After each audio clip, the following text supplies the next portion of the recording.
La rencontre d'aujourd'hui, on présente un peu un mouvement qui s'est créé depuis l'avenue des technologies automobiles qui évoluent rapidement.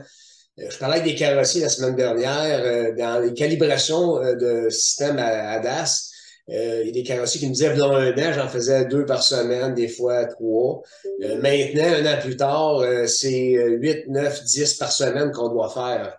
Donc, de plus en plus, ça se précise. On sait que c'est pas pour tous les ateliers, parce que des fois, on n'a pas la place, on n'a pas l'équipement, on n'a pas le personnel. Mais tout ça va faire en sorte que de plus en plus, c'est à considérer parce que c'est une opportunité une opportunité de travail qui s'offre à nous, les carrossiers, qu'on est de première ligne à être en mesure de pouvoir faire quelque chose d'intéressant pour le futur, là. C'est graduel, puis je pense qu'aujourd'hui, on a la bonne personne pour nous accompagner dans la décision, est-ce que je devrais embarquer ou pas, c'est quoi les meilleures façons de faire, puis se faire un plan de match. Donc, Michel et François Bertrand, qui sont les deux associés qui ont créé la certification ADAPT, qui fonctionne très bien, où ce qu'on va chercher, en fait, la technologie qui nous est présentée, et dans la meilleure façon de le faire et surtout d'avoir du personnel pour pouvoir le faire. Puis Michel, je prends encore juste 2 minutes pour préciser qu'on a des rencontres avec des centres de formation où ce que on va aller chercher des gens qui sont formés en informatique pour correspondre à ce nouveau métier-là qui oblige à avoir du personnel parce que tantôt, c'est une job à temps plein là, pour un carrossier qui va livrer 15, 20, 25 véhicules par semaine. Ben, ça va y prendre un technicien en informatique pour être capable de gérer ce flot de travail-là. Donc, on est en pourparlers avec des écoles, des centres de formation pour une mise à jour que la certification ADAPT pourrait amener à ces gens d'informatique qui aiment l'automobile puis qui pourront éventuellement pouvoir venir travailler dans nos entreprises. Ok, Michel, je te laisse la parole pour introduire un peu ton programme, puis voir à faire l'offre de service là, que vous proposez aux carrossiers. Ben parfait, mais merci Luc de nous avoir ce midi pour pouvoir parler de notre programme ADAPT. Comment ça va se dérouler? Ce que j'avais l'intention de faire un peu, c'est on va parler un peu des technologies qui est dans les véhicules, là, parce qu'on parle beaucoup de technologie. L'ADAPT, le but premier, quand on a créé ça, c'était vraiment pour être capable de séparer tout ce qui est technologie dans l'atelier de carrosserie. Donc, euh, que ce soit pré-scan, post-scan, les systèmes ADAS, que ce soit le diagnostic électronique, la programmation, la calibration. Ce qu'on veut faire, nous autres, c'est valoriser cette facette de votre métier-là qui est de plus en plus présente. Puis présentement, il n'y a pas personne qui le fait, puis c'est pas pour blâmer personne, là, c'est vraiment juste que ce soit la bannière, que ce soit dans le fond un peu le GAA, que ce soit la CCPQ, tout le monde vous aide à gérer la facette du métier qui est la tôle, la peinture, le débossage. Mais il n'y a pas personne qui travaille sur le côté technologique ou qui connaît assez ça pour être capable de vous aider. Donc, le but premier, nous autres, c'était de vraiment séparer les deux facettes du métier, d'aller chercher de la nouvelle main-d'œuvre aussi, de ne pas attendre que quelqu'un s'intéresse au métier de la carrosserie pour lui dire, ben, je vais te donner un laptop puis tu vas me faire des programmations puis des calibrations. C'est pas pour ça qu'ils s'intéressent au métier, ceux qui s'intéressent au métier. C'est un petit peu comme je disais hier, j'étais au congrès CarStar puis je jasais avec des gens chez CarStar. Si tu as besoin d'une secrétaire ou d'un agent de bureau dans ton atelier, tu n'attendras pas nécessairement que quelqu'un s'intéresse à la carrosserie, puis d'aller la chercher, puis dire j'ai besoin d'une secrétaire dans mon atelier. Mais c'est la même chose pour tout ce qui est technologique, informatique. Il faut vraiment aller chercher le monde dans leur domaine, puis leur exposer nos besoins dans l'atelier, puis ces gens-là vont avoir des expertises qu'on n'a pas dans l'atelier. On peut même pas leur montrer dans l'atelier ce qu'on veut qu'il soit fait parce que on ne sait même pas ce qu'il faut qu'il soit fait vraiment. Fait que on va aller chercher du monde avec de l'expertise pour nous le montrer. C'est sûr qu'on va parler des systèmes ADAS parce que si on parle de technologie, on parle de système ADAS. Je vais vous faire une petite présentation, une coupe de slides, un PowerPoint pour vous expliquer comment on voit ça, nous, l'avenir dans le métier de carrosserie, puis un petit peu les solutions qu'on peut amener. Après ça, je vais répondre à vos questions, là. Si vous avez des questions concernant les systèmes ADAS, concernant n'importe quoi qui est technologie, je vais essayer de répondre du mieux possible à vos questions après cette présentation-là. Ce que je veux vous présenter, c'est est-ce qu'on est prêt? C'est quoi le futur de l'industrie de la carrosserie? Où est-ce qu'on s'en va avec les technologies? Puis est-ce qu'on est prêt? Est-ce qu'on est prêt à faire face à ça? Euh, les changements, on parle beaucoup de véhicules électriques. Et on était, moi et Luc, il y a 2 semaines, au CSMO, à une rencontre que le CSMO faisait. Puis, il parlait beaucoup de véhicules électriques. Puis, c'est sûr que ça rentre de plus en plus dans nos ateliers. Mais je voulais juste vous exposer les chiffres, puis faire vraiment la part des choses, là. Euh, le parc automobile au Québec comprend 8 millions de véhicules. Sur le chemin, présentement au Québec, il y a eu à peu près 8 millions de véhicules. À ce jour, il y a 175 000 véhicules électriques hybrides. On parle à peu près de 70 000 véhicules électriques, 105 000 véhicules électriques, puis 70 000 véhicules hybrides. Ça fait à peu près 175 000 véhicules en date d'aujourd'hui qui sont sur le chemin. Donc, on parle un peu plus de 2 de véhicules électriques, puis il y a un gros engouement pour les véhicules électriques, puis c'est parfait. Il faut se préparer à cette technologie-là des véhicules électriques, mais avant ça, je veux vous amener au système d'assistance à la conduite. Parce que, oui, ça va.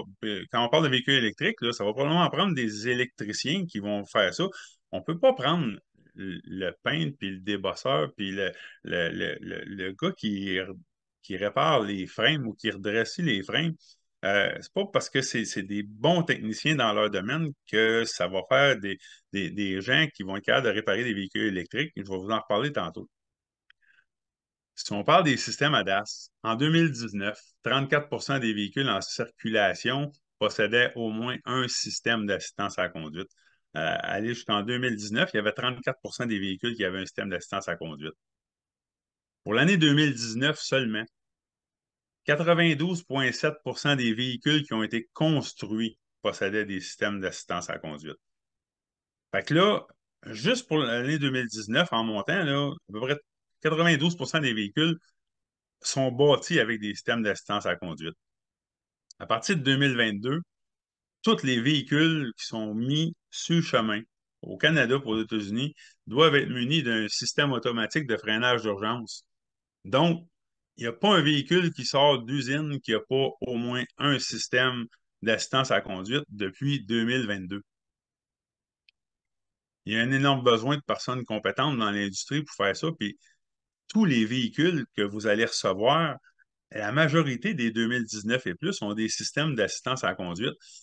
On peut dire n'importe quoi, mais c'est sûr qu'on s'en va vers là. Puis là, ce que je suis en train de vous dire, c'est pas pour vous dire de vous acheter une machine pour faire les systèmes ADAS. Ce que je suis en train de vous dire, c'est qu'il va y avoir un besoin pour les détecter lors des estimés, ces systèmes-là, pour pas qu'on ait de surprise à la fin, pour savoir comment ça fonctionne, même si on ne les calibre pas. Il faut savoir comment ça fonctionne, puis il faut savoir quand est-ce faire les calibrations ou non. Ça c'est le minimum dans l'atelier qu'il va falloir faire. Donc, ça prend un peu de formation, puis ça prend des gens formés.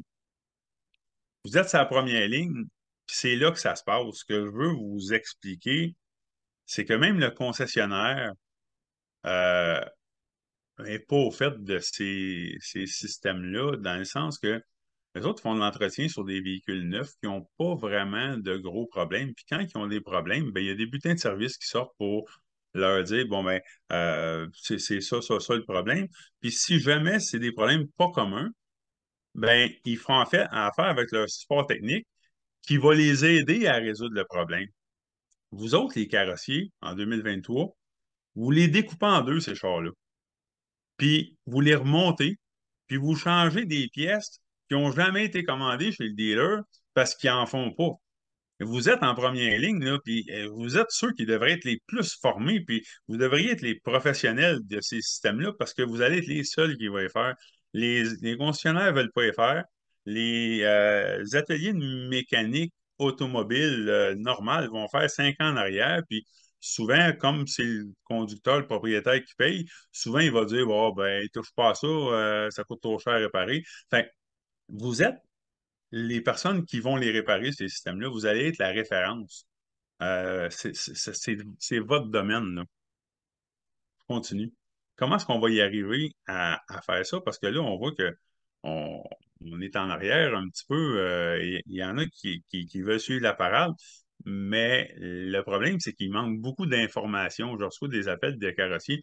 Comment je peux m'installer? Quelle machine ça prend? Qu'est-ce que je vais pouvoir faire? Quelle grandeur ça prend? Euh, Toutes des questions que on entend de l'information d'un peu partout, mais il n'y a rien de précis comme tel. Fait que l'ADAP, on est là pour essayer de vous aider sur ce côté-là aussi. Comme je vous dis, tout ce qui est technologique pour essayer de vous donner un coup de main là-dedans. Je vous parle, je ne sais pas si vous avez déjà vu BMW depuis 2023. Puis quand on parle pour vous parler de système d'assistance à la conduite, BMW depuis 2023, ils ont un système de remote parking sur leur véhicule. Puis je sais, je l'ai essayé, puis ça fonctionne très bien. Ce système-là permet de conduire le véhicule avec son téléphone cellulaire de l'extérieur du véhicule. Donc, tu débarques de ton véhicule, puis je l'ai montré à Luc l'autre jour, j'ai fait une petite démonstration. Euh, Tu peux conduire le véhicule de l'extérieur de ton véhicule, tu suis ton véhicule ou ton véhicule te suit. Je veux juste vous montrer une petite vidéo pour vous montrer que ça a l'air, pour vous expliquer pourquoi je vous montre ça. Je fais partir la vidéo. Ça, dans le fond, on marche à côté du véhicule, puis on le dirige, puis le véhicule, il va te suivre tant que tu lui demandes d'avancer. Puis, s'il y a des obstacles, il va les contourner. S'il voit des véhicules ou il voit des obstacles, il va les contourner pour être capable, si ça passe en dedans, si, il y a 10 cm de chaque côté du véhicule, le véhicule va passer. Ce système-là, il était fait à la base pour stationner ton véhicule dans des endroits serrés pour des gens avec mobilité réduite, des handicapés, ou des personnes qui hésitent à rentrer d'un parking serré. C'est vraiment pour être capable de faire stationner ton véhicule tout seul. Mais là, moi, j'ai eu une idée de génie quand j'ai j'ai vu ça, puis je trouvais ça bien drôle, tu sais, de style, tiens ma bière, là. Euh, J'étais chez mon beau-frère l'autre jour, puis mon véhicule a cette option-là. Puis, prends une coupe de verre, puis il dit, va falloir que je te prenne tes clés parce que tu ne pourras pas te retourner chez vous avec ton char. Je dis, je peux pas chauffer mon char, mais il peut me suivre.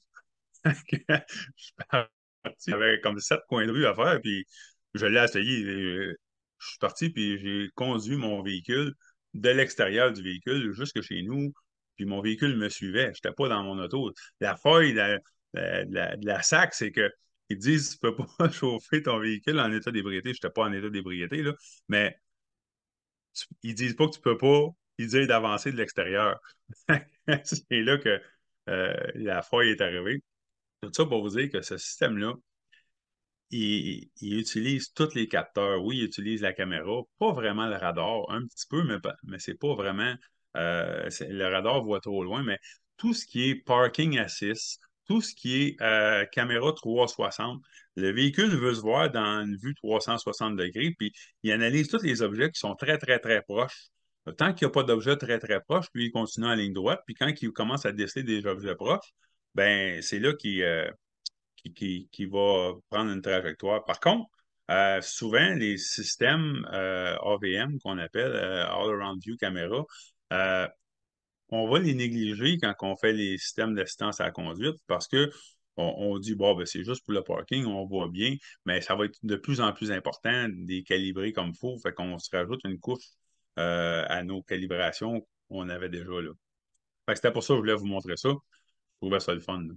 Euh, Fait que le constat qu'on fait dans l'industrie présentement, il y a des nouvelles technologies qui envahissent les véhicules que vous réparez, puis vous travaillez très fort. Je vous félicite en passant parce que vous êtes capable de vous adapter aux nouvelles technologies en prenant le monde que vous avez, même s'ils ne sont pas compétents là-dedans, puis essayez de faire de votre mieux pour que ça marche. Mais vous travaillez fort, puis ça vous tire beaucoup du jus à faire ça, là. Le manque de main-d'œuvre, c'est un réel problème. on ne se le cachera pas, là, on l'a adressé depuis plusieurs années. Il y a de moins en moins de main-d'œuvre compétente, mais il y a de moins en moins de main-d'œuvre compétente dans les nouveaux métiers aussi qu'on a. On a de la misère à aller chercher ce main-d'œuvre-là. On prend des gens qualifiés dans leur domaine. On prend un peintre, un estimateur, un réparateur qui ont des dizaines d'années d'expérience pour leur faire faire des tâches pour lesquelles ils ne sont pas qualifiés puis qui n'aiment pas. Souvent, ben, on se débrouille, là, mais tu sais, ce que ça fait, ça, on appelle ça le principe de Peter, c'est on prend quelqu'un de très bon dans son domaine, puis on l'amène faire quelque chose qu'il ne connaît pas, puis qui n'est pas très bon. Donc, on perd une personne qualifiée, puis on se ramasse avec une personne qui n'a pas de compétences pour faire quelque chose. Il faut arrêter de faire ce principe-là parce que plus ça va aller, moins qu'on va en avoir de la bonne main-d'œuvre, là. Les propriétaires et les employés en place dans les ateliers sont souvent incapables de former des nouveaux employés pour les nouvelles technologies parce qu'ils ne connaissent pas les nouvelles technologies. Vous avez besoin d'aide dans ces technologies-là pour que vous autres, vous puissiez comprendre en tant que propriétaire, puis que vous puissiez former des gens compétents ou aller chercher des gens compétents dans un domaine, puis leur dire ce que vous voulez qu'ils fassent dans votre atelier. Fait que ça, c'est des gros problèmes auxquels on a pensé, puis on essaie de vous aider avec l'ADAP. On essaie d'aider les membres de l'ADAP avec ça. La plupart des organismes, je vous en ai parlé tantôt, qui sont en place présentement, ils n'ont aucune idée du réel besoin en main-d'œuvre technologique dans votre atelier. Ils savent que faut faire des pré-scans, des post-scans, ils savent qu'il faut faire des calibrations ADAS, ils savent qu'il faut calibrer, programmer des modules, mais ce que ça prend réellement, ces gens-là ne le savent pas. Nous autres, c'est notre spécialité. On ne veut pas s'occuper de la tôle, de la peinture. Je ne connais pas ça, moi. Puis je dis souvent, euh, moi, je connais toute la bout de technologie d'un véhicule. Si tu me demandes de commencer à peinturer des chars, je lâche la job. Ça ne m'intéresse pas. Donc, je peux comprendre que votre peintre, votre débosseur, votre gars de pièce, si vous lui demandez de faire la technologie, ça ne l'intéresse carrément pas. Donc, c'est un petit peu ça. Puis, c'est plate, l'image que je vois là, du côté de la main-d'œuvre, là, c'est comme un petit peu un puits qui n'a plus d'eau dedans. À un moment donné, on s'arrache la dernière goutte, puis à un moment donné, on voit qu'il mouille, puis que le puits, il se remplit d'eau un peu, puis on essaye d'aller chercher le peu d'eau qu'il y a dans le fond, mais on se rend compte qu'on ramasse plus de garnottes qu'on ramasse d'eau quand ça remonte. Tu sais, puis c'est pas pour être péjoratif, c'est juste pour dire que on gratte dans le fond de la main-d'œuvre, puis à un moment donné, ben, on va la chercher ailleurs, chez un autre compétiteur ou un assureur vient la chercher, mais on pige tout le temps dans le même puits qui est en train de se vider. Il faut creuser un autre puits ailleurs pour aller chercher de l'eau ailleurs ou de la main-d'œuvre ailleurs. Sinon, ben, on va avoir soif tout à l'heure. C'est c'est tout aussi simple que ça, là. Fait que je vous parle d'ADAP.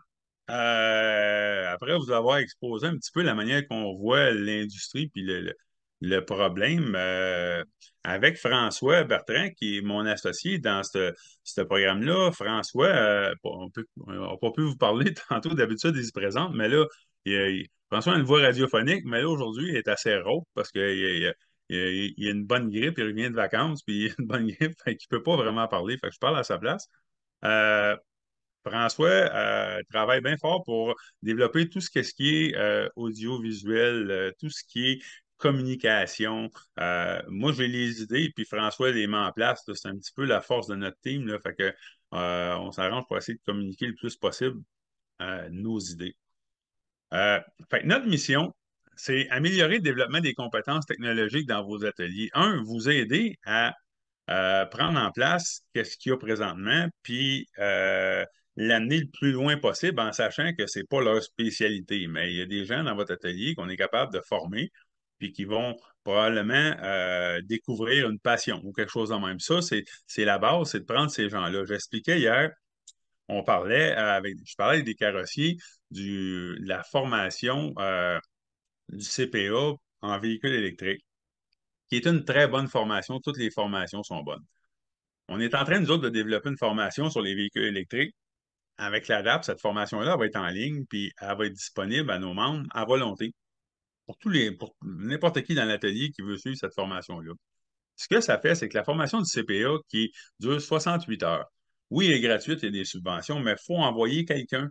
Il faut payer son transport, il faut payer son déplacement, son hôtel, ses repas. Tu perds de la main-d'œuvre dans l'atelier pendant que tu envoies cette personne-là, sans savoir si elle va aimer ça, sans savoir si elle va être compétente, sans savoir si cette personne-là va rester dans l'atelier. Fait que ce qu'on dit, nous autres, c'est on a une formation qu'on est en train de développer sur les véhicules électriques. C'est avec des véhicules récents, là. Puis ça va être des blocs de 2 heures, des formations en capsule, 5, 6, 7 minutes.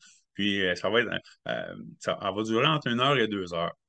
Le but qu'on vise avec ça, c'est que nos membres adaptent, forment le plus de gens possible dans l'atelier sur les véhicules électriques. Ça ne coûte rien de plus quand on est membre adapte de former autant de gens qu'on veut.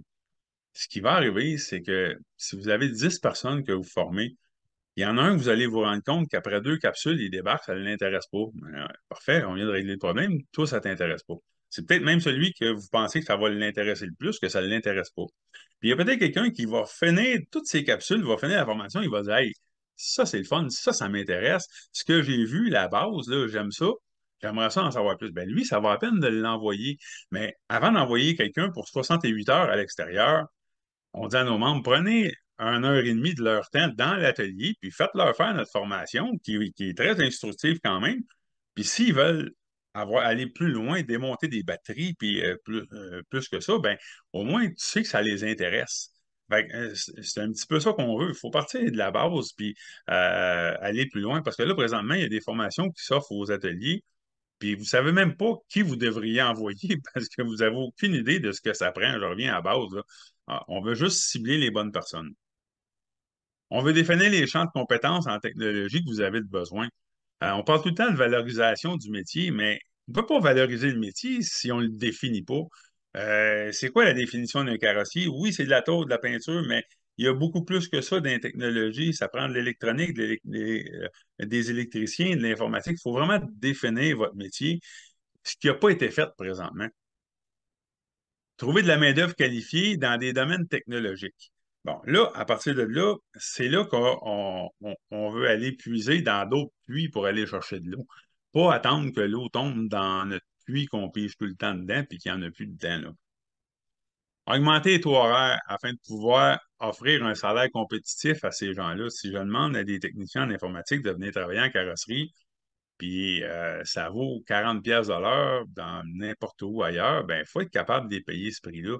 Fait qu'il faut être capable de monter le taux horaire. C'est pour ça qu'on veut séparer l'électronique puis la technologie de la tôle puis de la peinture parce qu'on veut partir sur un taux horaire plus élevé pour être capable de payer ces gens-là qui vont demander un taux horaire plus élevé. Sinon, ben, on ne peut pas s'en sortir, là. Séparer les taux horaires, justement, c'est ça pour les travaux de diagnostic puis la tôle, là.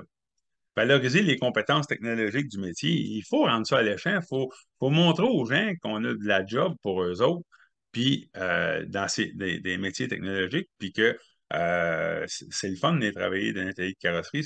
C'est tout le temps du changement. Tu sais, il y a du monde qui sont intéressés à l'automobile, puis qu'ils ne savent même pas qu'on aurait de la job pour eux autres, là. Fait qu'il faut valoriser ce métier-là envers le public, les assurés, le grand public, envers l'assureur. Il faut le valoriser, ce métier-là, envers l'assureur, parce qu'il faut expliquer à l'assureur que c'est plus les mêmes compétences, puis ça prend un taux horaire plus élevé. Fait que on est en train de travailler avec les assureurs pour leur faire comprendre que ça prend des taux horaires plus élevés en technologie. Puis je pense qu'ils commencent à le réaliser, puis on voit une ouverture, là. Depuis juin, là, la majorité des assurances ont augmenté leur taux pour les calibrations. Je trouve que ce n'est pas encore assez élevé, mais ils ont fait un petit bout. Euh, nos, euh, nos membres ADAP chargent plus cher pour ce qui est de la technologie, tout ce qui est diagnostic électronique, calibration. Ils ont augmenté leur taux horaire, puis présentement, ça passe. Mais ça nous prend des gens, plus de monde dans cette association-là pour faire valoir ce métier-là. C'est là qu'on est rendu, là. Les établissements scolaires, il faut leur expliquer ce qu'on fait parce qu'en carrosserie, présentement, le métier de carrosserie, chez dans les commissions scolaires, il y a des formations en carrosserie, mais ils commencent à parler de pré-post-scan, mais il n'y a aucune technique informatique, électronique de ce côté-là, là. On veut favoriser le recrutement des étudiants qui viennent de formation technologique. Je vous explique, Luc vous en a parlé tantôt, on travaille présentement avec des commissions scolaires. On est allé voir des commissions scolaires, puis on leur a dit, dans vos formations en informatique, le DEP en informatique, le DEP en électronique, en électricité, en installateur de systèmes d'alarme, parce que c'est eux autres qui nous ont soumis cette idée de cette formation-là.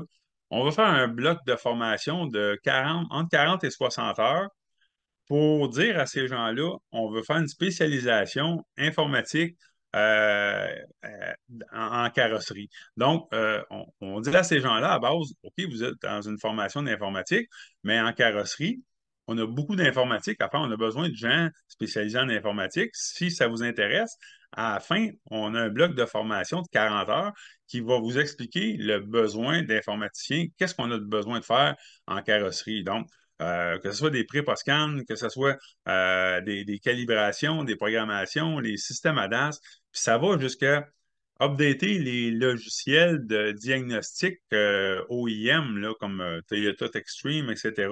Gérer vos courriels, gérer vos logiciels d'estimation, les updates, gérer vos logiciels de comptabilité. Si vous avez un informaticien en place, il va pouvoir s'occuper des véhicules autant que votre matériel de bureau.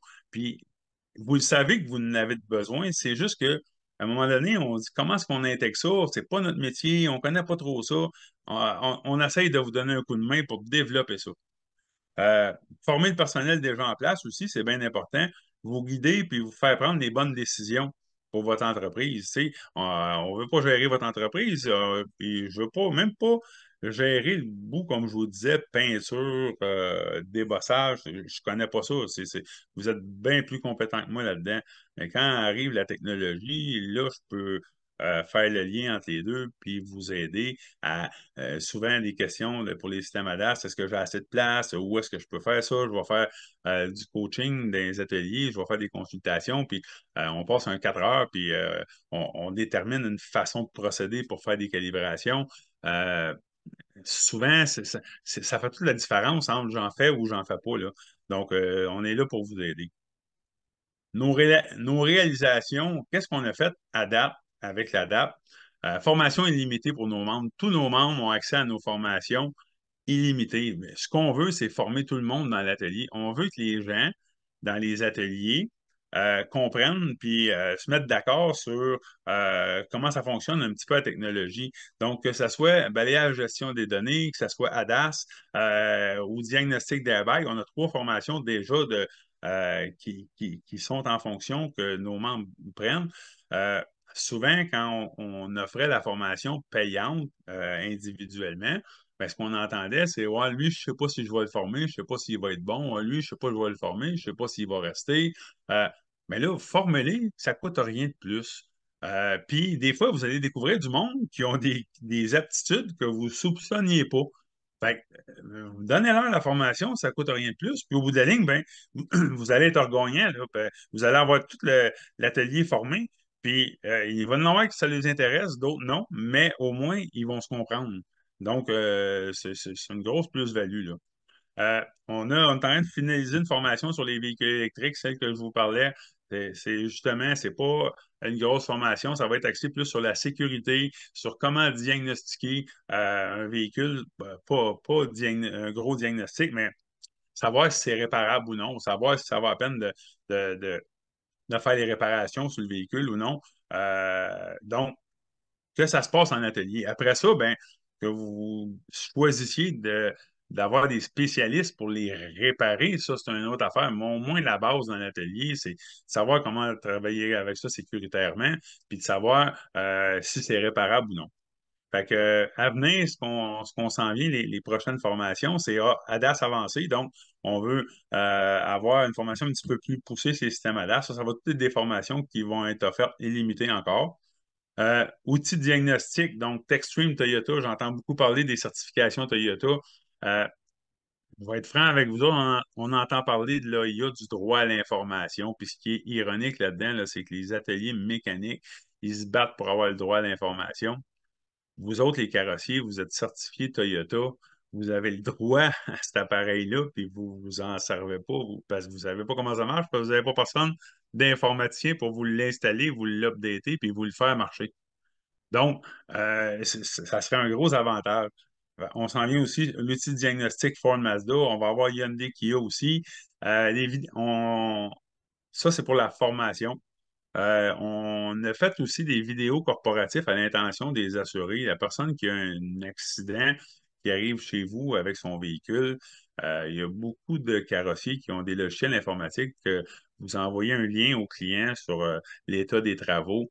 Ben, cette vidéo-là, ce qu'elle fait, c'est qu'en 2 minutes et demie, elle va servir à expliquer à l'assuré c'est quoi la technologie qu'il y a dans votre atelier, pourquoi il faut faire un pré-scan, pourquoi il faut faire une calibration enfin, euh, toute la technologie qu'il y a dans leur véhicule que le- votre client assuré ne connaît pas, puis que votre personne au comptoir qui reçoit le client n'est pas capable d'expliquer dans des mots clairs et précis. Nous autres, on a fait une vidéo qui dure 2 minutes et demie qui explique exactement ça.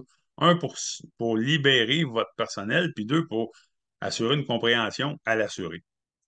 On fait de la représentation auprès des assureurs sur plusieurs dossiers. Quand on a un membre qui a un dossier, l'assureur ne veut pas payer une calibration ou il ne veut pas payer le taux horaire, ben, il nous contacte. Puis souvent, on les connaît, les assureurs. Je travaille beaucoup avec les assureurs aussi. Donc, en dedans de 2 minutes, souvent, j'appelle l'assureur puis je leur explique ce que vous autres, des fois, vous n'êtes pas à l'aise à expliquer.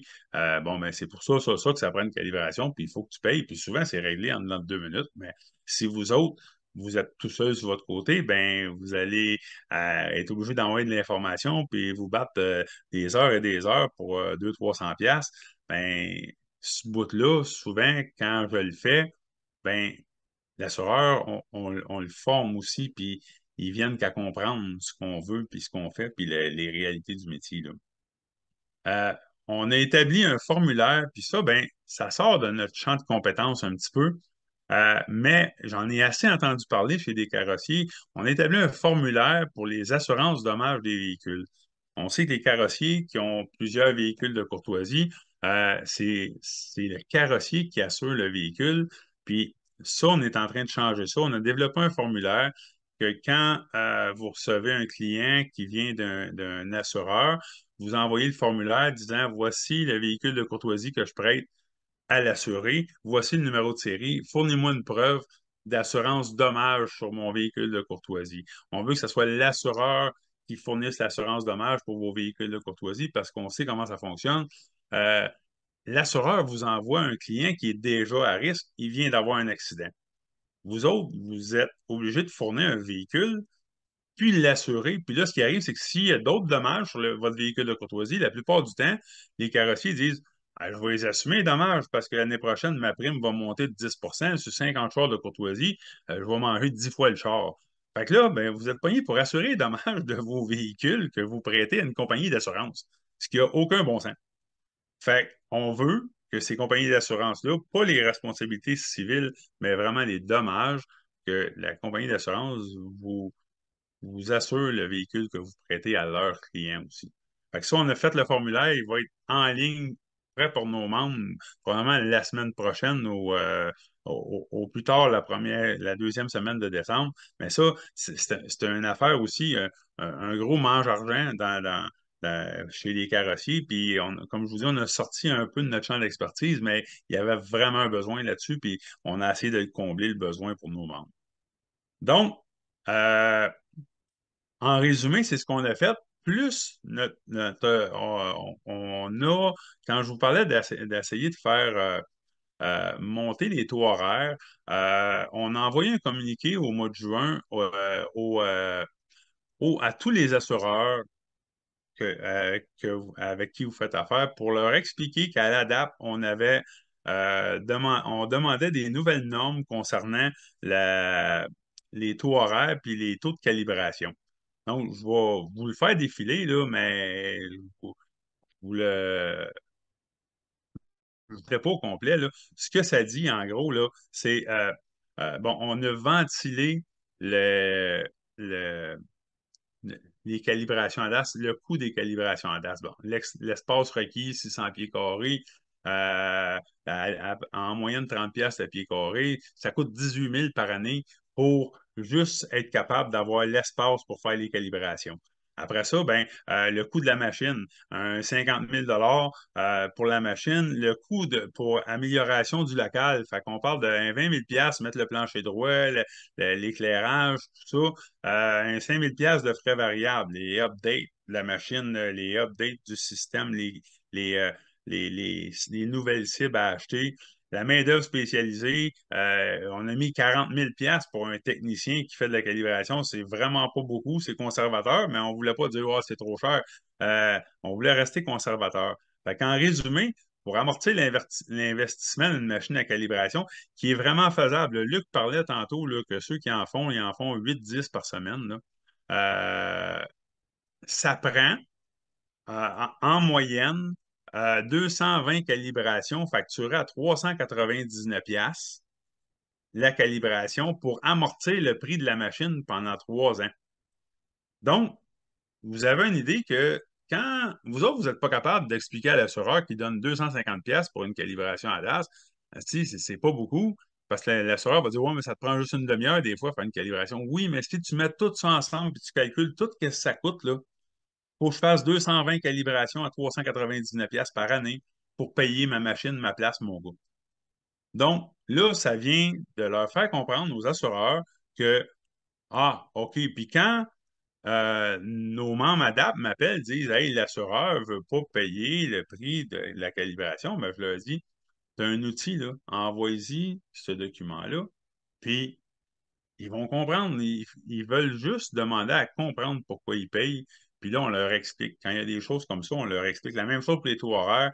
On a expliqué qu'on voulait avoir des taux horaires à 125 de l'heure, puis que, dans le fond, il fallait payer pour ça. Fait en terminant, je vous laisse sur cette sage parole. Les espèces qui survivent ne sont pas les espèces les plus fortes ni les plus intelligentes, mais c'est ceux qui s'adaptent au changement. C'est tout. J'ai pas d'autre chose à dire que ça. On est là pour vous aider. Si vous avez des questions, ça va me faire plaisir de vous répondre. Puis, gênez-vous pas, Evelyne, tu peux dévorer les lignes, comme disait François il y a 30 ans. Euh, on va répondre aux questions. Salut, salut tout le monde. Salut! Je fais affaire avec Michel depuis au moins 3 ans maintenant. Puis effectivement, que c'est une ressource inestimable.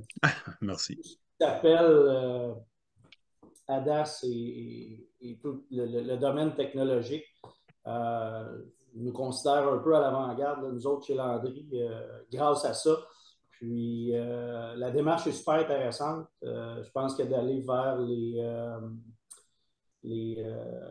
au niveau des programmes scolaires, là, en informatique, c'est probablement plus l'avenir, effectivement, que de prendre des gars comme moi qui n'ont pas rapport là-dedans. Puis que ça s'est donné que j'aimais l'informatique, puis que je me suis trouvé une niche un peu comme ça. Ouais, c'est ça. Fait que, oui, Michel, très apprécié ce que vous faites. Eh ben, merci, Patrick. Puis en passant, Patrick, c'est un bon exemple de quelqu'un dans l'atelier que faisait pas du tout ce bout du métier-là, puis qu'à un moment donné, il s'est développé. Il dit, ben moi, j'aimerais ça essayer, puis on a travaillé ensemble, puis Patrick Castor, il fait toutes les calibrations, les scans, c'est lui qui fait ça dans l'atelier, là, puis il est vraiment bon, Patrick. Félicitations. Merci, c'est gentil. Michel, il y a une question pour toi, je pense. En tout cas, c'est pas pour moi dans le chat. OK. Moi, je vais te la lire. Est-ce nécessaire d'avoir le réservoir d'essence plein pour effectuer une calibration ainsi que faire une vérification d'alignement avant d'effectuer une calibration? La réponse est super simple, c'est que 1 litre d'essence, c'est 0,7 kg. Donc, si ta tank contient 60 litres et est à moitié, on s'entend qu'il te manque 30 litres, donc 30 fois 0,7 kg. Si tu veux vraiment être précis, mets du poids dans la valise, puis tu n'as pas besoin d'aller remplir la tank. L'alignement, elle, est-ce que C'est la même chose. Dans le fond, l'alignement, c'est parce que le manufacturier, il fait une norme, la tank à gaz pleine, c'est tant de livres, dans le fond, ou tant de kilos. Donc, si ce qu'on veut, c'est avoir le poids de la tank à gaz, donc au lieu d'aller remplir le réservoir, ben, souvent, les carrossiers vont avoir des poids pour faire les calibrations de siège. Bon, ben, tu sais, mettons jusqu'à 60 livres, à peu près, là. Donc, si on voit que la tank à gaz est bien vide, ben, on met du poids dans la tank à gaz, tu sais, une centaine de livres, puis ça va équivaloir à une tank à gaz pleine, là. Fait qu'on a pas besoin d'aller se déplacer jusqu'à la station-service là, pour faire le plein, là. On a le bloc de ciment. C'est ça. Je sais pas Est-ce si qu'il y ça a répond à la question.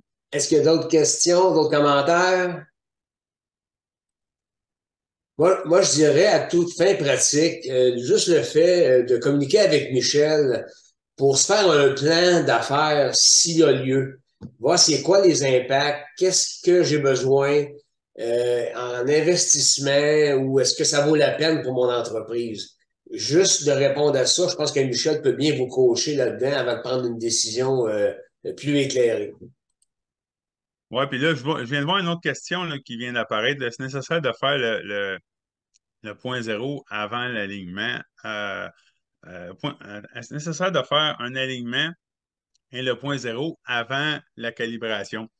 En principe, oui, les manufacturiers, c'est sûr que ils vont demander que le capteur d'angle de volant soit à zéro. Même souvent, les systèmes de ADAS vont vérifier le capteur d'angle de volant pour voir qu'il est bien droit. Puis s'il y a de quoi, ils vont dire de le régler. Mais sauf que l'alignement, c'est bien important aussi parce que si le véhicule n'est pas aligné, quand même que le capteur d'angle de volant est droit, puis le véhicule s'en va à gauche, ben ça règle pas le problème. Fait en principe, ça va de pair l'alignement, le capteur d'angle de volant, puis la calibration d'un système ADAS, là. Excellent. Si vous avez des questions ou quoi que ce soit, ça va nous faire plaisir. Écrivez-nous, puis ça va nous faire plaisir de vous répondre. On est là pour ça. Vous avez besoin de nous autres, puis on a besoin de vous autres aussi, parce que, tu sais, si on veut grossir, puis évoluer, puis faire valoir notre point, on a besoin de carrossiers qui veulent avancer. Donc, c'est un peu une symbiose. On veut travailler ensemble, mais on a besoin de vous autres, puis vous avez besoin de nous autres, là. Merci à tout le monde d'être là. Je ferme. Merci. On se dit à la Merci. prochaine. On va avoir en décembre aussi un collaborateur avec nous là, concernant la gestion des ateliers. À bientôt. Parfait. Merci tout le monde. Bye bye. C'est bon.